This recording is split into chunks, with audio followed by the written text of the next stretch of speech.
Prato en Toscane. À première vue, une ville typiquement italienne. Pourtant, quelque chose d'étonne. Ici, un habitant sur 5 est chinois.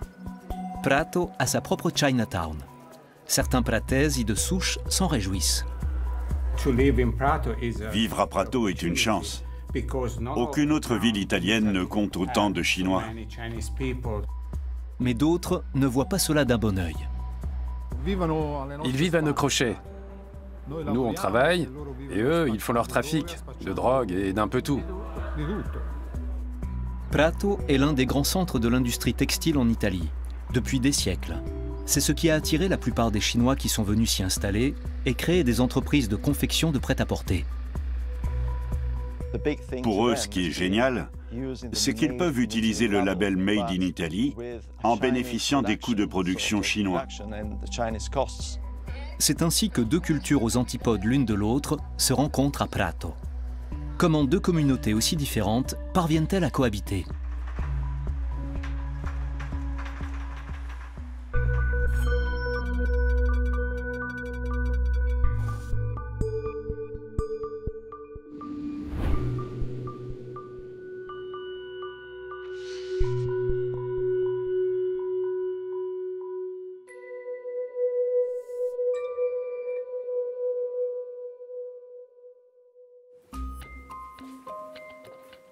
Isabelle Chen et Matteo Burioni se considèrent comme des médiateurs.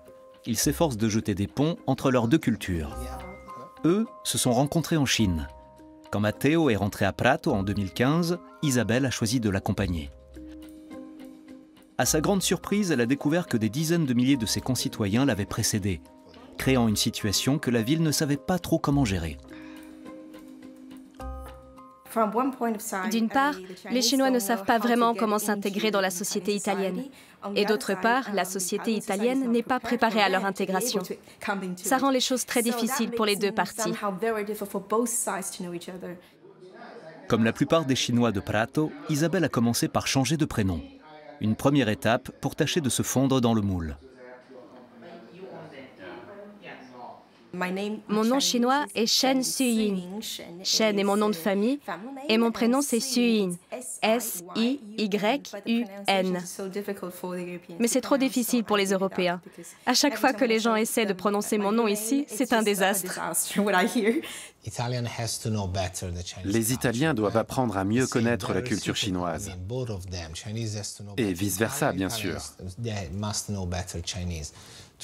Pour cela, il faut faire preuve de curiosité, mais aussi avoir des occasions de satisfaire cette curiosité. S'il n'y a pas de situation propice aux rencontres, c'est compliqué. On peut se rencontrer autour de la gastronomie, de la musique, de la poésie. À partir du moment où on s'assoit ensemble, il y a un échange. Isabelle a justement apporté son guzheng à Prato, une sorte de sitar chinoise. C'est en jouant avec le pianiste Federico Santini qu'elle s'est rendue compte que les univers sonores chinois et européens pouvaient se marier à merveille, pour peu qu'on se laisse porter.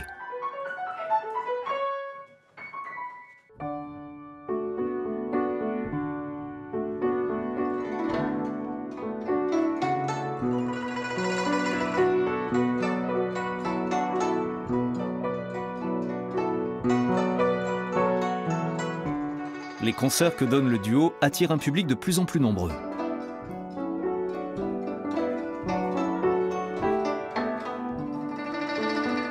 De son côté, dans le quartier chinois de Prato, Matteo s'emploie à éveiller l'intérêt de ses concitoyens italiens pour leurs voisins originaires de Chine à travers le sens du goût.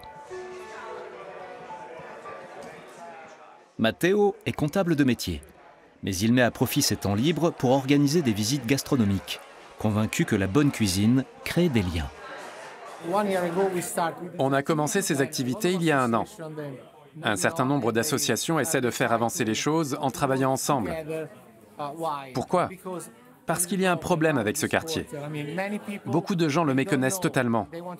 Ils ont pourtant envie de découvrir cette partie de leur ville et ce qu'on y mange. La cuisine chinoise est un instrument extraordinaire pour aborder la culture. Une cinquantaine d'Italiens, pour la plupart originaires de Prato même, participent à ces circuits culinaires à travers ce qu'ils appellent leur Chinatown, un quartier très isolé du reste de la vie locale. 2 guides entraînent le groupe d'un restaurant à l'autre.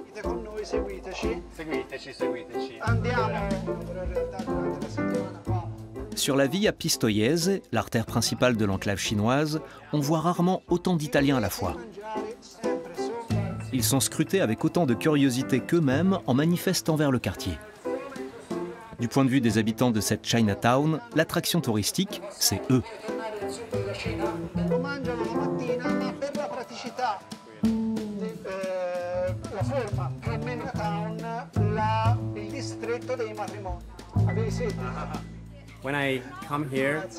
Quand je viens ici, à Chinatown, je vois leur regard rivé sur moi. Et je me fais l'effet d'un étranger dans ma propre ville. C'est fou quand on y pense. Les participants aux visites gastronomiques constatent que les restaurants sont propres et qu'on y mange bien. Ça n'a pas toujours été le cas. La donne a changé avec la 2e génération de Chinois à Prato. Les jeunes vont en Chine et rapportent de nouveaux concepts en Europe, et notamment en Italie. Des idées qu'ils ont glanées là-bas. C'est bien sûr une bonne chose pour le quartier, qui avait l'air abandonné il y a 10 ans. C'était très sale, et peu d'Italiens venaient y manger. Ça avait des allures de ghetto. Mais la situation s'améliore. Enrico Zingaropoli est de ceux qui se sont laissés gagner par la fascination pour ses voisins exotiques. Il a appris le chinois dans les bars karaoké. Ancien ouvrier non qualifié, il a aujourd'hui sa petite réputation comme chanteur de variétés chinoises. Ce soir, il se produit pour l'ouverture d'un supermarché.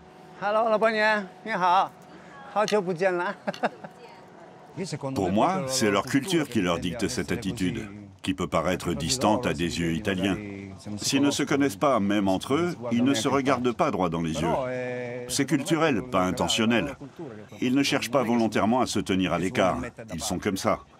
Mais si on s'y prend bien, on arrive à les faire sortir de leur coquille, parfois même à se lâcher complètement. Enrico arrive à gagner sa vie en interprétant des tubes chinois. Il est sollicité comme chanteur pour de nombreux événements à Chinatown.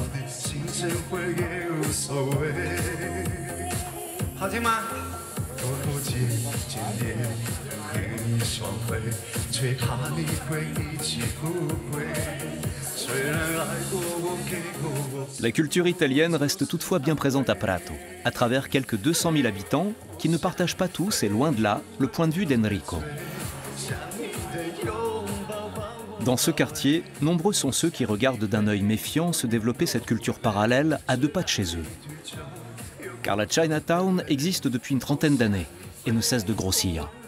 Or, trop peu de passerelles sont jetées à ce jour entre Italiens et Chinois, et les préjugés vont bon train.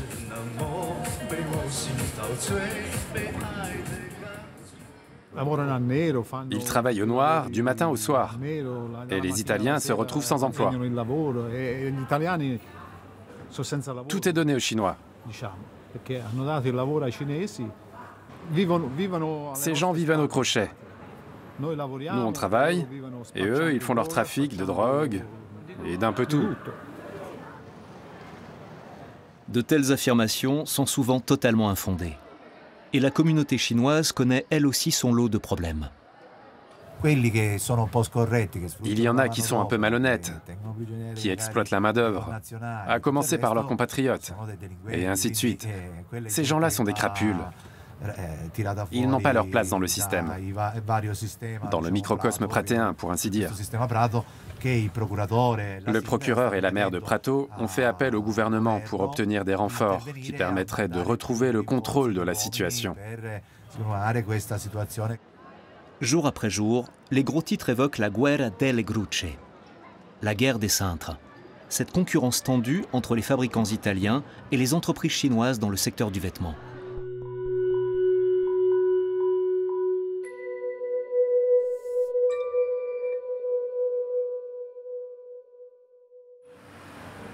Giorgio Bernardini est l'auteur de bon nombre des articles qui accompagnent ses manchettes. Dans la Chinatown, il est connu comme le reporter à vélo. Depuis des années, il enquête sur les activités du crime organisé chinois à Prato. Peu de gens en Italie en savent aussi long que lui sur ce qui se trame dans les milieux clandestins de Prato.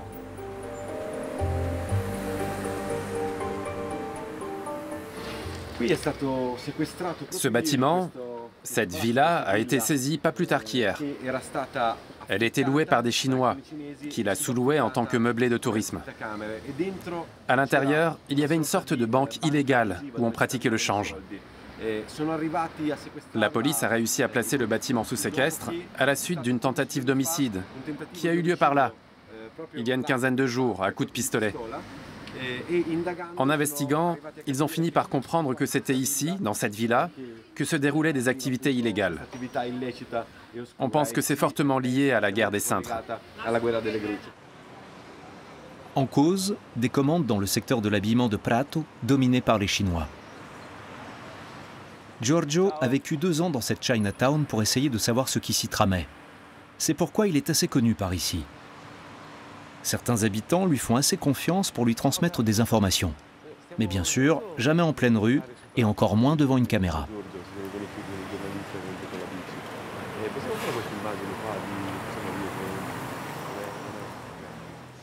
Lui, il n'est pas... Enfin, ici, non. Mais tu sais où je peux? Par là, d'accord. Je vais voir s'il n'y a pas un ami qui pourrait... Giorgio est convaincu qu'un puissant réseau du crime organisé chinois est à l'œuvre à Prato. C'est pourquoi il s'acharne à réunir des preuves. Il soupçonne même le gouvernement chinois d'agir en coulisses.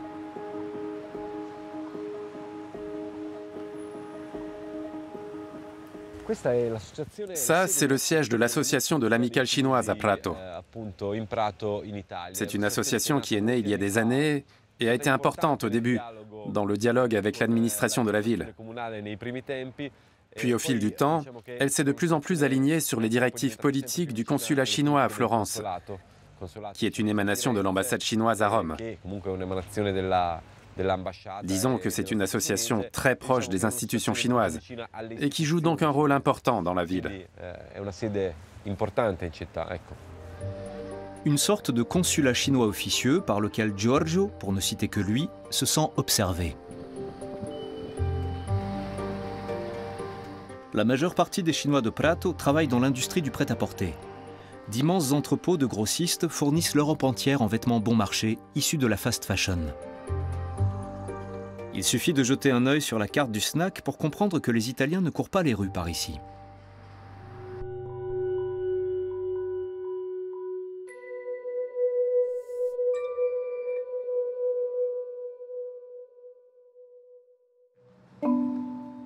Claudio Calabresi dirige une entreprise familiale typique de Prato. Son père a fondé la société après la Seconde Guerre mondiale et aujourd'hui, elle compte une 60aine d'employés. Il produit ce pourquoi cette cité toscane est connue depuis des siècles. Des tissus de grande qualité pour les milieux de la mode milanais, londoniens et parisiens. Claudio se souvient du changement survenu dans l'industrie textile il y a une trentaine d'années, quand les Chinois sont arrivés.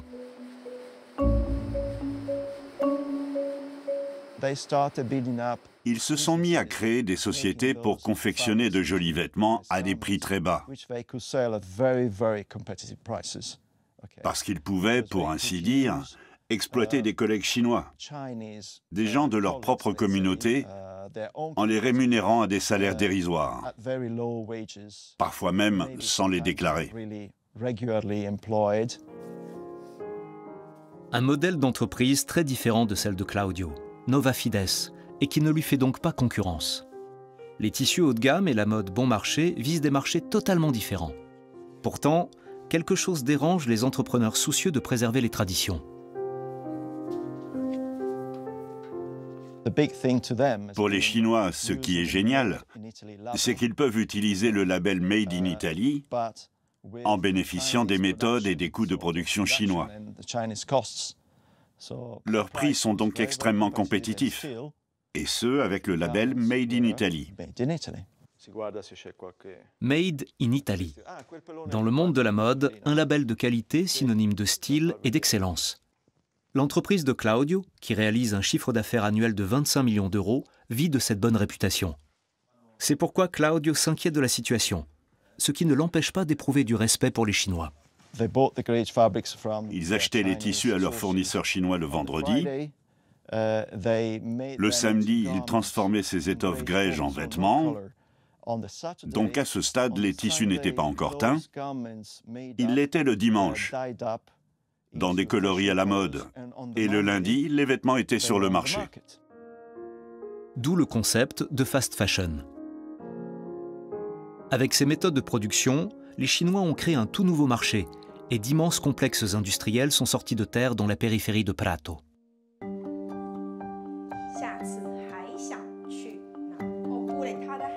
Isabelle Chen ne joue pas seulement du guzheng. Titulaire d'un diplôme de professeur de chinois obtenu à l'Université des langues étrangères de Pékin, elle enseigne aussi depuis 4 ans sa langue maternelle aux Italiens de Prato. Ses élèves apprennent le chinois pour des raisons très diverses. Certains par pur intérêt, d'autres pour mieux communiquer avec leurs nouveaux voisins et savoir déchiffrer tous ces nouveaux caractères qui apparaissent dans leur ville.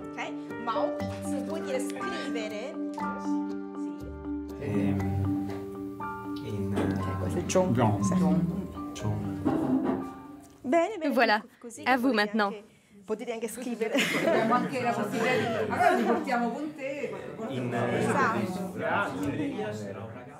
Les caractères chinois sont en réalité des images. Chacun représente un mot et n'a aucun lien avec le son du mot en question, contrairement aux caractères de la plupart des autres langues. Apprendre le chinois revient donc en quelque sorte à apprendre 2 langues, la langue parlée et la langue écrite. Reste ensuite à associer le mot et l'image correspondante. Quand on a étudié le chinois et qu'on revient ensuite à une autre langue étrangère, on se dit « Oh mais c'est tout simple, comment ça se fait ?» Ah oui, parce que j'ai appris le chinois, c'était tellement dur. Aucune autre ville italienne ne compte autant de Chinois. C'est une chance pour nous, parce qu'on trouve des magasins chinois partout. On croise des Chinois partout. On lit des caractères chinois partout. Ce n'est pas le cas ailleurs en Italie. J'ai aussi des élèves qui apprennent l'italien avec moi. Des enfants chinois principalement. Ils veulent apprendre la langue pour des questions de survie, pour pouvoir intégrer le monde du travail, pas par intérêt culturel, en tout cas pour l'instant. À Prato, les Chinois d'un certain âge restent principalement entre eux et ne parlent pas un mot d'italien. Les jeunes, en revanche, apprennent la langue à l'école par la force des choses. À l'école San Nicolo, située seulement à 5 minutes à pied de Chinatown, 30% des élèves sont chinois. C'est un plafond fixé par la loi pour empêcher la formation de groupes dont les membres ne parleraient entre eux que dans leur langue. Si on s'en tient ici strictement à la règle, ce n'est pas le cas dans tous les établissements scolaires.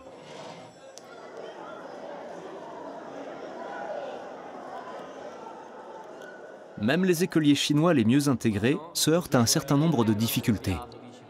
Mirko Bai vient d'avoir 18 ans. Il doit maintenant choisir sa nationalité.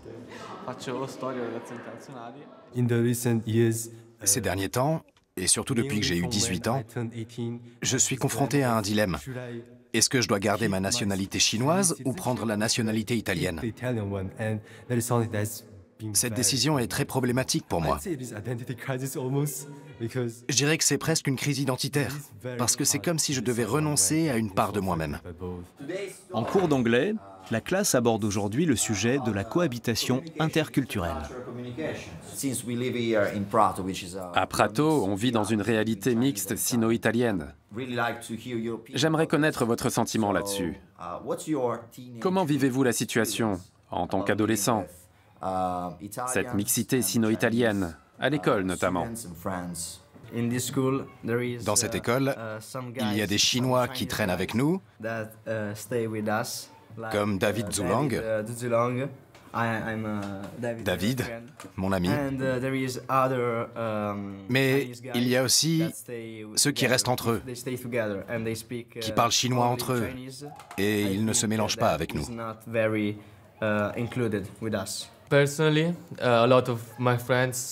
Beaucoup de mes amis disent que je suis plus italien qu'eux, parce que ma prononciation est vraiment bonne. Je parle beaucoup en italien, et même à la maison, je ne parle pas chinois. C'est un sujet qui touche toute la ville, car il ne s'agit pas seulement d'identité individuelle, mais aussi de l'image de Prato en tant que métropole du textile. Sara est bien placée pour le savoir. C'est la fille de Claudio Calabresi, le fabricant de tissus. Merci. Tu viens de retirer mon marque-page. C'était ça? Oups.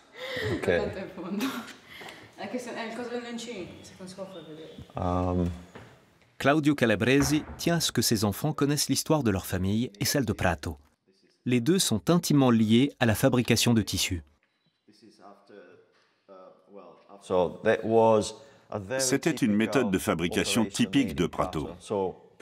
Prato excellait en la matière.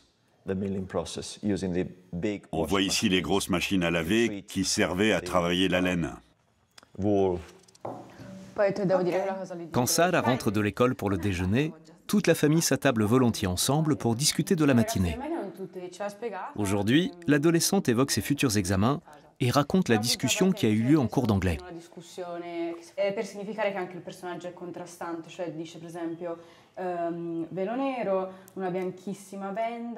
Le prof nous a demandé ce que ça nous faisait de vivre dans une ville où il y a plein d'activités et de magasins chinois. Et nous, on a dit qu'en fin de compte, pour nous, c'était assez normal, vu qu'on a toujours connu ça. On ne fait pas de différence, ou plutôt la différence n'est pas un obstacle à l'amitié.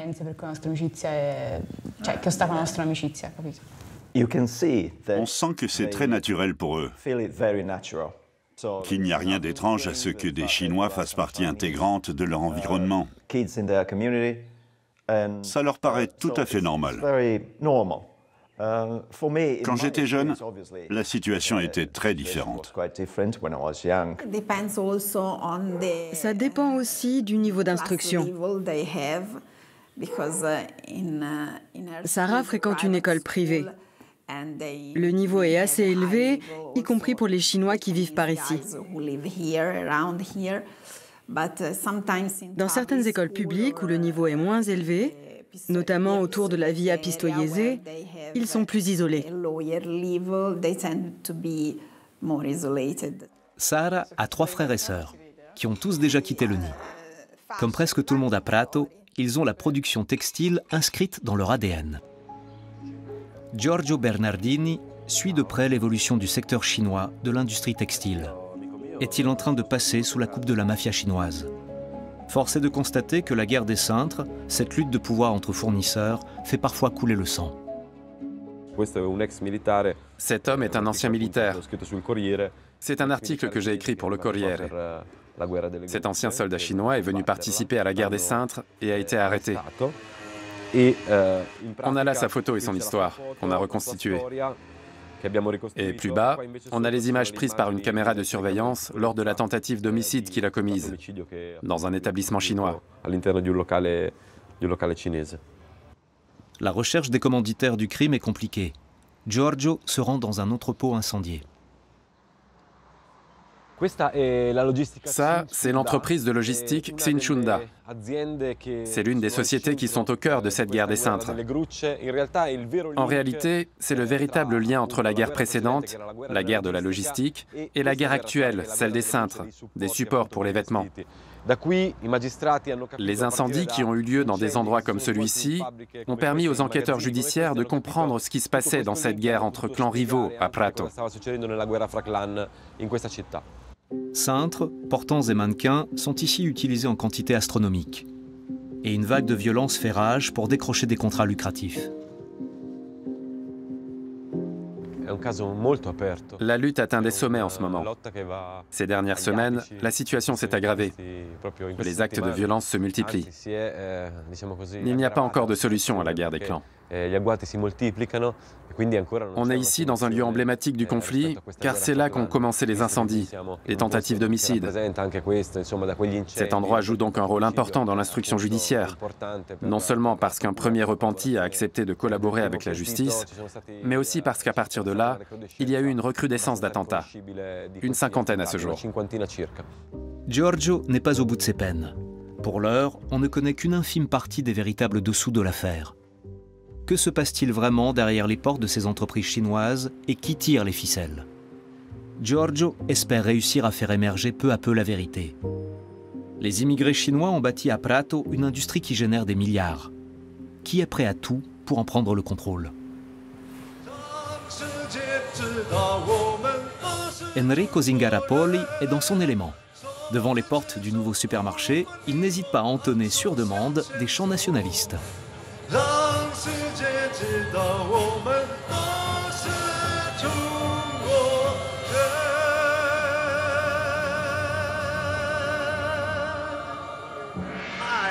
Merci beaucoup. L'inauguration de la grande surface est un succès.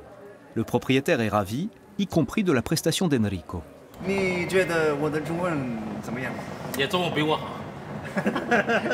Je lui ai demandé si mon chinois était bon. Il dit qu'il est meilleur que le sien. Lui, il sait chanter, pas moi. Enrico est quelqu'un d'unique. Personne ne sait chanter à la fois en italien et en chinois comme lui. Soit l'un, soit l'autre, mais pas les deux.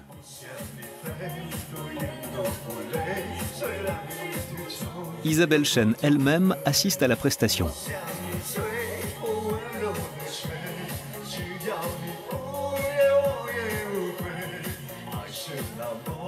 Elle vient acheter de quoi préparer un dîner auquel Matteo et elle ont convié le pianiste Federico Santini et un ami photographe.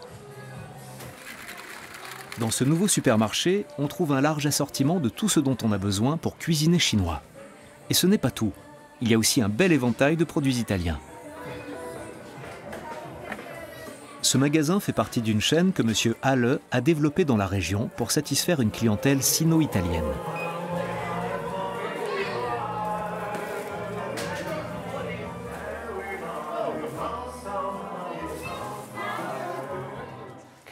Je peux t'aider? Tu veux que je coupe quelque chose? Oui, je vais cuisiner ça à la chinoise. Tu te souviens de la recette? Pas vraiment. Ok, passe-moi la casserole. Au fourneau, c'est Isabelle la chef. Tout au moins quand il s'agit de cuisiner chinois. Matteo et elle vivent ensemble à Prato depuis 10 ans. Ils s'y sont bien acclimatés et passent le plus de temps possible sur leur toit terrasse.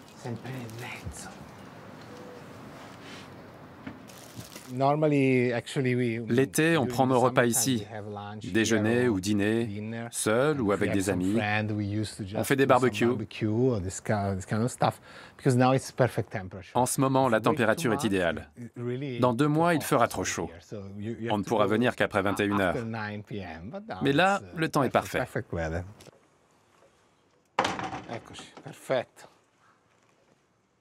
Matteo est fier de son parcours, entre Italie et Chine. Avec le recul, il le considère comme une belle réussite. Quand il est rentré à Prato avec Isabelle, ça n'a pas toujours été facile. Le couple italo-chinois a longtemps essuyé des regards désapprobateurs. Mais peu à peu, la situation s'est normalisée. Grâce à leur engagement au sein des 2 communautés de Prato, Isabelle et Matteo sont désormais appréciés et se sont entourés d'amis sensibles comme eux au dialogue interculturel.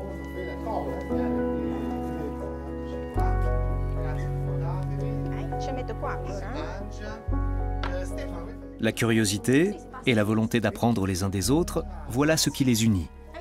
Ici, les occasions ne manquent pas, que ce soit à travers la musique, la cuisine ou le prêt-à-porter, et Prato, avec sa gigantesque Chinatown, est devenu un vaste terrain d'expérimentation italo-chinois.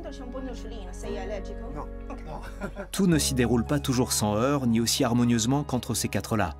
Mais dans cette commune toscane un brin atypique, on ose au moins essayer.